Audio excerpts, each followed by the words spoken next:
ભક્તો હું ને તમે આવા કંગાલ છોકરા જેવા જ હતા હો, પણ આ સહજાનંદ ને શરણે આવ્યા અને આ નરણા દેવ ને ખોડે આપણે બેઠા ને તેથી રોટલા ભેગા થયા. તો આપણે ક્યાં રોટલા હતા?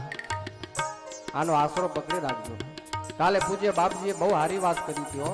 આ નિષ્ઠાવાન થઈને રહેજો. લક્ષ્મીનારાયણ દેવ અને નરનારાયણ દેવના આશ્રયમાં આપણું કલ્યાણ છે અને સેફટી છે.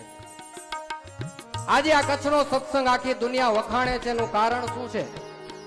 આ સંતો સતત તમને દેવમાં જોડ્યા છે. અહીંયા શરણ હવે આપણા માટે આ સહજાનંદ છે, આ નરનારાયણ દેવ હો. મહારાજ સોદામ ગયા પછી મંદિરોમાં મૂર્તિઓ પધરાવીને કહી દીધું હવે પછી આ એ જ હું, આ એ જ હું જતો નથી. આ મૂર્તિ સ્વરૂપે હું મારું રૂપ બદલાવી નાખું છું. ભક્તો આજે લાખો હરિભક્તોને અનુભવ છે. આ નરનારાયણ દેવ આપણા પ્રતાપી પ્રસંગ આવ્યો એટલે કહી દઉં, જેના દરબારમાં બેઠા એ નરનારાયણ દેવ કેવા પ્રતાપી, કેવા સુખિયા કરે આપણે જુઓ તો ખરા. ક્યાં અટકવા નથી દેતા, ક્યાં અટકવા આપણને. અય દુખ્યો સુખ્યો કોઈ જીવ હોય નરનારાયણ દેવ ને શરણે આવે છે ને નિર્ભય બની જાય. મને આજે જ કોઠારી વાત કરતા હતા, નરનારાયણ દેવની ધજાના પ્રતાપની વાતો કરજો. આખો સત્સંગ જાણે છે કે નૂતન મંદિરમાં જ્યારથી નરનારાયણ દેવ પધાર્યા તે દિવસથી આ નરનારાયણ દેવની ધજા ચડાવવાનો સંતોએ જ્યારે તમને સંકલ્પ આપ્યો કે તમને કાંઈ કષ્ટ પડે ને તો નરનારાયણ દેવના ડેરા ઉપર ધજા ચડાવી દેજો.